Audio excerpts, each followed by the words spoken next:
game, that is going to be a part of your scene as well. But you need to go ahead and get the settings, configured first, and then you can start streaming within OBS. The first thing you need to do, go down here where you see the scenes tab right here, and click the addition symbol. It's going to say add a scene. We're going to go ahead and call it scene 2.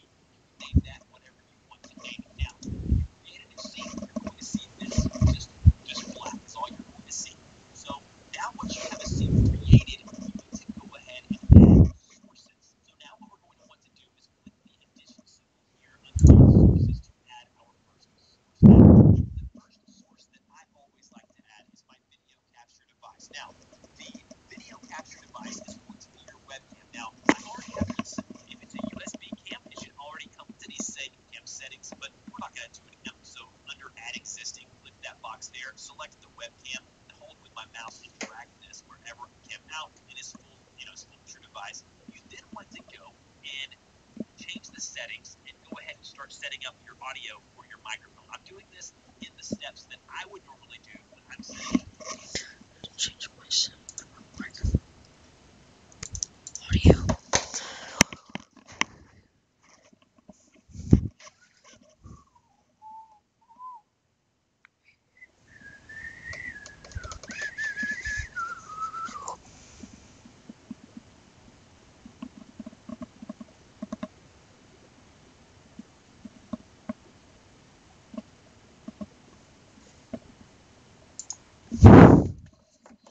Got my OBS to stream on live stream. Now, go ahead and open it.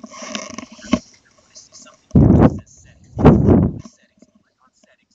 You're going to see a few different things. I'm going to walk you through all of these step by step. Now, in general, there's really not much that I change here. I leave all of this the same. A lot of this is basically aesthetic stuff that basically changes the way OBS looks or the way you experience there. We're not going to cover that in today's video. If that's something you want, I'll do it. You may be streaming on YouTube or YouTube Gaming. What in this video? You've got to log into YouTube, log into Twitch, navigate to your information, your account. All of the chain never show this to you in advanced. Now, under advanced, it allows me to control a few different things. Now, not only can you stream with OBS, but you can also record. Now, I don't really prefer the recording option of OBS, but it is free, and if that's something you want to do, you can definitely record within OBS. Now, we have our streaming and recording here. We're going to go ahead and click the tab here that says streaming, and then below this, we're going to see a few different things. Now, encoder, I leave it X24. I wouldn't change that. Again, this is more, you may want to put 1020. It gets interesting. The desktop audio device. Now, mine is going to be set up as the speakers because this is how I have my setup, going in. But normally, you may have this set up to default. Like if you have your computer plugged into, your speakers plugged into your headphone jack, just leave it as default. Leave it as default. You never go wrong there, but you may have to come in and adjust this. The desktop audio device is going to be how your stream audience hears the audio coming from your computer. So the music that you play, the game sound, all of this is coming from the desktop audio device. So click this drop-down menu, select the one that's appropriate for you, and then go from there. Leave the one your device 2 is disabled for now. Underneath mic and auxiliary audio device, this is your main microphone. This is this guy here. Whatever you're speaking into, whether it be your Blue Yeti, your high OBR 40, whatever it is, that's the interface that's plugged into your computer.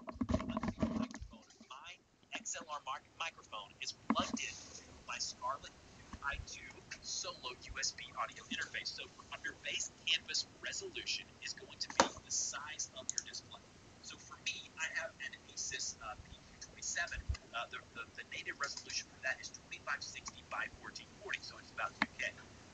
But I want to scale it down to be 1080p. I don't want to be streaming in 4K. What's the purpose of that? Not many people's going to be able to experience that in outside. So again, the canvas is your display size. The scaled resolution is what the audience is going to see. So all of that's done within video. Now, we could get into like hotkeys. We could get into advanced. Now, basically with hotkeys, like if you want to start streaming, it's really easy to just click the start streaming button. But if you want that to be set up as basically a hotkey on your keyboard, you can do that. Again, add all of this at your leisure if you want to. And then under advanced, we're going to see a few different things. I don't really change anything here because, again, all of this is set up to just work. So I wouldn't change anything here, and then go ahead and click OK. Now, once you have all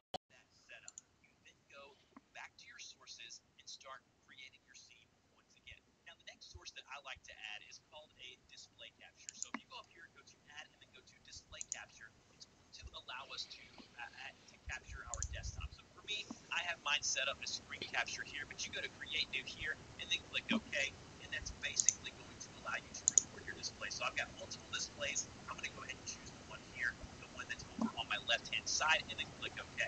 Now, as you can see, this covered up my webcam. Now, sources work very similar to layers in Photoshop. If we go to our sources panel, click and hold, drag that below the webcam, there I am. The webcam is always going to be on top because that's obviously what you're going to want to be on top of your desktop. So once you've got the settings adjusted, audio, video, display capture, all of that's good there. Normally games can just work within display capture. So if I go over here and I go ahead and go me some Hearthstone and click play, if it opens up properly, which it should, then we're going to be now. You may have to, depending on the game, you may have to click add here and then go to game capture. Now some games, depending on if they go full screen or whatever, it's a little weird. You may have to capture the game with game capture, but for the most part, you can do display capture. I like doing display capture because it gives you a little more control as the person in charge of the stream. So as you can see here now, anything that I do over here on my other monitor with my game, I'm going to be able to see here on top of the live stream, just like you see here. So that's kind of how that works. Now, let's talk about a couple of other things that you may want to add to your scene to kind of give it a little more pizzazz, right? So basically, a lot of people ask me, how do I set up like the Twitch alerts, things like that? I've got a tutorial on how to do that, but that's all going to be done through something called the browser source. So through the browser source, you click that there, and then as you can see mine here, add existing will be alerts right here. And then basically the alerts, it allows you to capture, log into Twitch alerts or Streamlabs, whatever you're using, and then type in the URL. That's going to capture it. That way, whenever someone subs to you or follows you, you're going to see a really cool little image and audio cue come up showing that they followed you. We all know what that looks like. That's going to be done through browser source. Now, the next thing you may want to do is add an image. You may want to add like a webcam border or something like that. I don't really have any on here right now, but if I wanted to, I can search my computer for a webcam border, do that, and then input that onto the stream. So that's how you do images. Again, you can download a simple webcam border, put it on your desktop, put it around your webcam. So once you've got done there with image, you can also do text. So if we go add there and then go to text, you can add some really cool text. Now, normally I do all of my text through browser sources, through like Streamlabs and things like that. But if you want to do it through OBS, you can just kind of, again, you can download a simple. We all know what that looks like. Whatever you're using.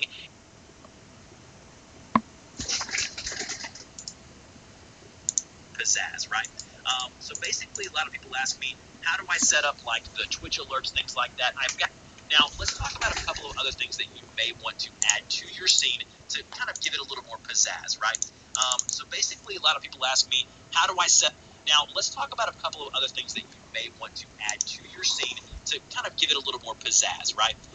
So basically, a lot of people ask me, how do I set up like the Twitch alerts, things like that? I've got a tutorial on how to do that, but that's all going to be done through something called the browser source. So through the browser source, you click that there, and then as you can see mine here, add existing will be alerts right here. And then basically the alerts, it allows you to capture, you log into Twitch alerts or Streamlabs, whatever you're using, and then type in the URL.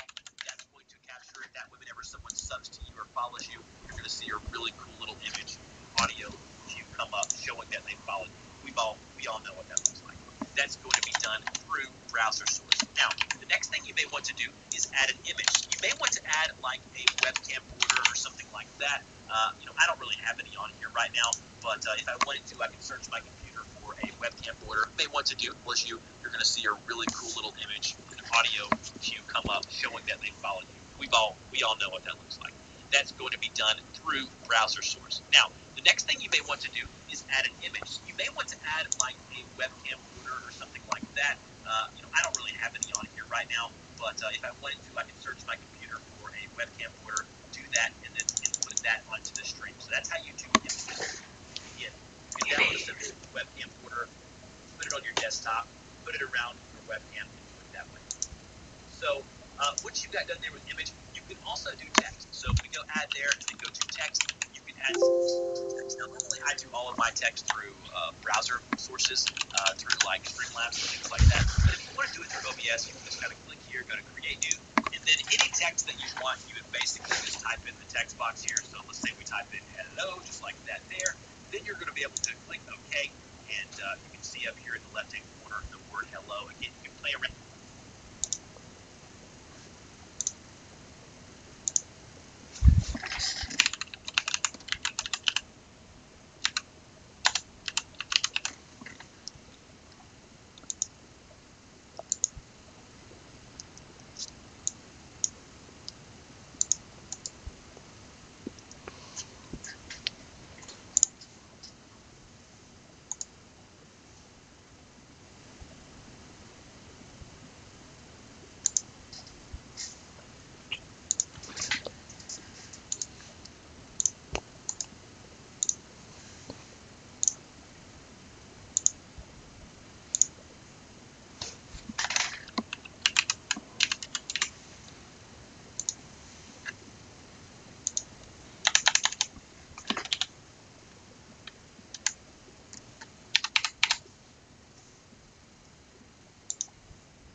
With this, work with it.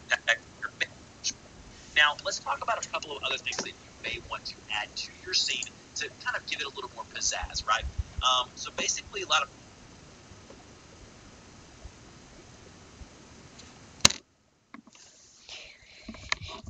this covered up my webcam. Now, sources work very similar to layers of your desktop. So once you've got the settings adjusted, audio, video, display capture, all of that's good there.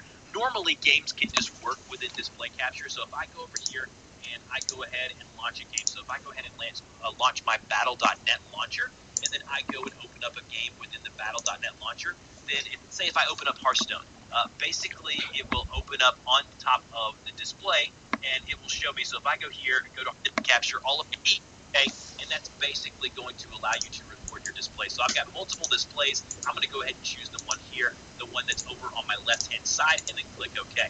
Now, as you can see, this covered up my webcam. Now, sources work very similar to layers in Photoshop. If we go to our sources panel, click and hold, drag that below the webcam, there I am. The webcam is always going to be on top because that's obviously what you're going to want to be on top of your desktop. So once you've got the settings adjusted, audio, video, display capture, all of that's good there. Normally, games can just work within display capture. So if I go over here and I go ahead and launch a game, so if I go ahead and launch my Battle.net launcher, and then I go and open up a game within the Battle.net launcher, then say if I open up Hearthstone, basically it will open up on top of the display, and it will show me. So if I go here, go to Hearthstone, and click play, if it opens up properly, which it should, then we're going to be able to play Hearthstone here, and you can see the game. So here's the game, here's my face. We've already got that done with display capture. Now, you may have to, depending on the game, you may have to click add here and then go to game capture. Now, some games, depending on if they go full screen or whatever, it's a little weird. You may have to capture the game with display capture, but for the most part, you can do display capture. I like doing display capture because it gives you a little more control as the person in charge of the stream. So as you can see here now, anything that I do over here on my other monitor with my game, I'm going to be able to see here on top of the live stream, just like you see here. So that's kind of how that works. Now, let's talk about a couple of other things that you may want to add to your scene to kind of basically it will open up on top of the display, and it will show me. So if I go here and go to Hearthstone, and I go and open up a game within the Battle.net launcher, then say if I open up Hearthstone, basically it will open up on top of the display, and it will show me. So if I go here and go to Hearthstone and click play, if it opens up properly, which it should, then we're going to be able to play Hearthstone here, and you can see the game. So hi, my name is Kong, and I have helped many ordinary people turn their hobbies into a career. I'm going to shoot... enough, make sure to hit the subscribe button, increase the watch time. Okay, so let's head over to the computer, and I'm going to show you how to live Windows, Mac, or Linux, and it is all you have to do is go into your settings panel, and underneath the theme, under the general tab, you can just click on that, and you can change it from the default to the dark. So I know a lot of YouTubers are into the dark stuff like me, so just wanted to go ahead and give you that side tip. Once you have it looking the way that you want to go into your youtube.com/live_dashboard inside of your Creator Studio. Once you are there, you want to scroll all the way down, and you're going to see an area that says Encoder Setup. You'll want to copy the stream name /short. From the drop down here, you want to make sure that you have YouTube, and then you want to make sure that you have primary YouTube ingest server selected